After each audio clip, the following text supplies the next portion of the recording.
ఓం నమ శివాయ శంభో శంకర హరంబర మహాదేవ ఏడుకొండలవాడ వెంకటేశ్వర ఆ, యా లక్ష్మీ నరసింహస్వామి నీ పాదాల సాక్షిగా ఈ మార్చి 1వ తారీఖు నుంచి 15వ తారీఖు వరకు ఈ కన్యా రాశి వారికి ఎలా ఉందో ఒకసారి గవలేసి చూద్దాం.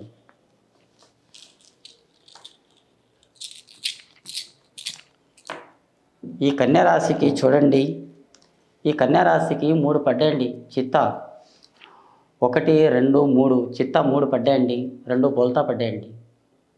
అంటే రాహు మా దశ అంటారా అలాంటిది. రాహు సాగనిస్తలేదండి ఇంటికి. ఇంటి మీద వచ్చి కూర్చుంది దరిద్రం.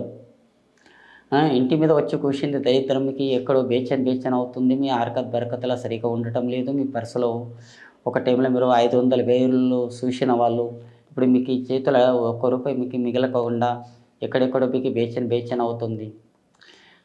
మీరు ఎక్కడెక్కడో టెన్షన్, రాత్రిపూట అది చేద్దాం ఇది చేద్దామని అనుకుంటారు.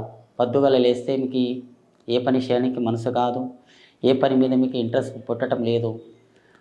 అది చేద్దాం ఇది చేద్దామని మస్తు అనుకుంటున్నారు, కానీ ఏది ఫలితం అవ్వటం లేదు. అది ఎందువల్ల? మీ నెత్తి మీద వచ్చింది దరిద్రం. దానికి మీరు ఏ సాగని ఇస్తలేదు కదా. దానికి మనం ఏం చేయాలి? ఆ భగవంతుని దయ వల్ల నవగ్రహాల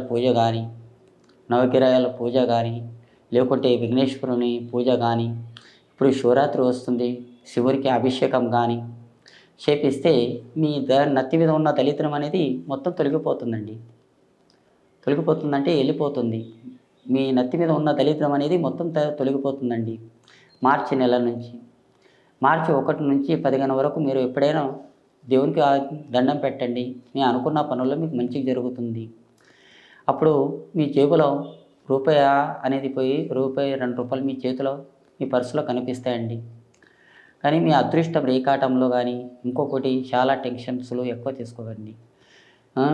దానివల్ల మీకు షుగర్, బీపీ అలాంటిది ఎక్కువ మీకు చేయవద్దు.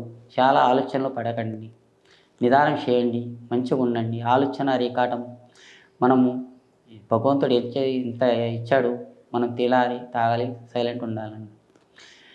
ఈ రాశి వారికి అన్ని కష్టాలు చిక్కులు చాలా ముంగడ ఉన్నా కానీ ఇప్పటి వరకన్నా మనకు దూరం అయిపోతున్నాయి. ఎందుకు? శివరాత్రి శివ అనుకుంటా ఆ శివుని భక్తి మీద ఉంటున్నాం.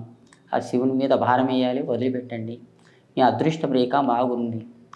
ఇంకా అమ్మాయి పేరు మీద వస్తే ఈ రాశి అమ్మాయిలు కూడా మంచిగా ఉంది. అదృష్టం రేఖ బాగుంటుంది.